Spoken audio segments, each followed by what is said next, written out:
अस्सलाम वालेकुम रहमतुल्लाहि व बरकातुहू। सूर्या उर्दू प्राइमरी स्कूल नगर जुना नगर नांदेड़। प्यारे बच्चों, ऑनलाइन तर्ज तालीम में आज हम आपका इस्तकबाल करते हैं।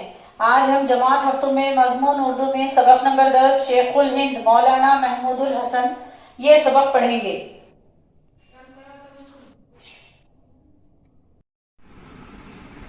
जमात हफ्तुम के प्यारे तलबा और तालिबात, आज हम सबक नंबर 10 शेखुल हिंद मौलाना महमूदुल हसन पढ़ेंगे।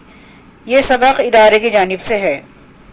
आप अपनी दरसी किताब निकालिए और पेज नंबर 36 निकालिए। उर्दू की दरसी किताब निकालिए और पेज नंबर 36 निकालिए। जंग आज़ादी हमारे मुल्क की तारीख का एक अहम मोड़ है। इस कदर वसी इलाके में फैले हुए कुदरती दौलत से माला माल और मरदूम ख़ैज़ मुल्क को अंग्रेज़ हरगिज़ छोड़ना नहीं चाहते थे। आज़ादी के मतवाले जब मुल्क को ग़ुलामी से नजात दिलाने के लिए अंग्रेज़ों से बरसरे पैकार हुए तो उन्हें तरह तरह से सताया गया। उनके घर बार लूट लिए गए, उन्हें जेलों में ठूंस दिया गया और हज़ारों लोग फांसी पर चढ़ा दिए गए।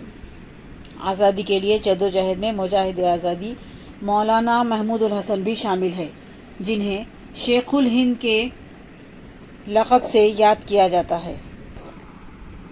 मौलाना महमूदुल हसन सन 1851 ईस्वी में बरेली में पैदा हुए। उनके वालिद जुल्फ़िकार अली बरेली ही में मुलाजमत के सिलसिले में मुस्तक़िम थे। मौलाना महमूदुल हसन ने मशहूर मदरसा दारुल उलूम देवबंद में तालीम हासिल की। उन्हें इस मदरसे के अव्वलीन तालिबे इल्म होने का शर्फ भी हासिल था। इसी मदरसे में सन 1875 ईस्वी से उन्होंने 25 रुपये माहवार तनख्वाह पर तदरीस का आगाज़ किया और बहुत जल्द सदर मुदर्रिस और शेखुल हदीस के ओहदे पर फायज हुई। इस ज़माने में इनकलाब की हवाएं चल रही थी। मौलाना महमूदुल हसन ने अपने तलबा और साथियों के दिलों में आज़ादी का जज्बा बेदार किया और उन्हें वतन अजीज़ की खातिर कुर्बानियाँ देने पर आमादा किया। बचपन ही से मौलाना ये देख रहे थे कि अवाम और उनके साथ उलमाए कराम अंग्रेज़ों के जुल्म सितम का निशाना बनते आ रहे हैं। तराबिल्स और बलखान के दिल दहला देने वाले वाक़ियात ने उनका आराम और चैन हराम कर दिया। वो नताइज की परवाह किए बगैर इनकलाब की राह पर चल पड़े। मौलाना महमूदुल हसन ने अपनी अमली ज़िंदगी के आगाज़ ही में तय कर लिया था कि हम अंग्रेज़ों को अपने मुल्क से निकाल कर रहेंगे। इसी मकसद के तहत वह आखिर दम तक जद्दोजहद करते रहे। उन्होंने बरतानवी हुकूमत का तख्ता पलटने की खातिर मुसल्लह इनकलाब का मंसूबा बनाया।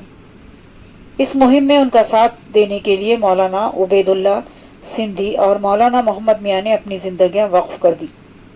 पहली जंग अजीम के दौरान बरतानिया जब सन 1915 ईस्वी में जर्मनी और तुर्की के साथ उलझा हुआ था और हिंदुस्तान में भी अंग्रेज़ों की हुकूमत खतरे में थी, मौलाना ने इस मौके का फ़ायदा उठाकर अपनी कोशिशें तेज़ कर दी।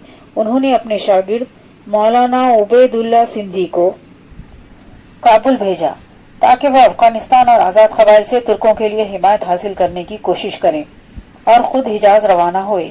उस वक्त तुर्कों की तरफ से गालिब पाशा हिजाज के गवर्नर थे। मौलाना ने इनसे जो तहरीरें हासिल की उनमें हिंदुस्तान को आज़ाद करवाने के मंसूबों और फौजी कार्रवाइयों का जिक्र था। गालिब पाशा की पहली तहरीर में हिंदुस्तान के मुसलमानों के खिलाफ के तरफ से बरतानिया के खिलाफ जहाद का ऐलान था, जिसमें तुर्की ने शिरकत का यकीन दिलाया था।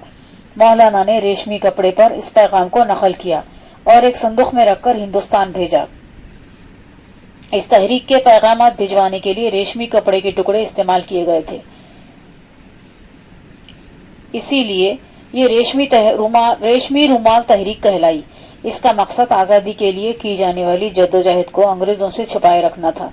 इसी के साथ अंग्रेज़ों के खिलाफ मदद हासिल करना भी था। इस तहरीक का मकसद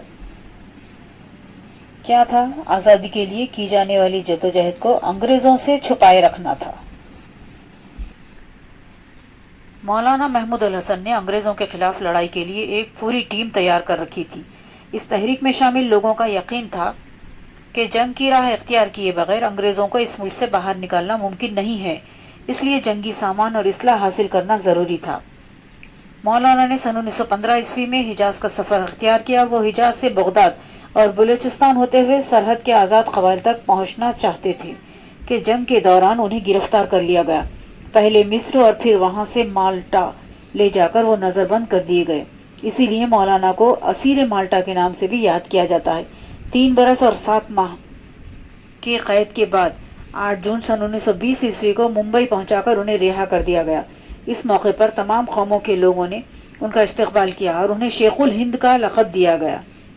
देखिए बच्चों, उनको कौन सा लक़ब दिया गया? शेखुल हिंद का। मौलाना महमूदुल हसन को शेखुल हिंद का लक़ब दिया गया।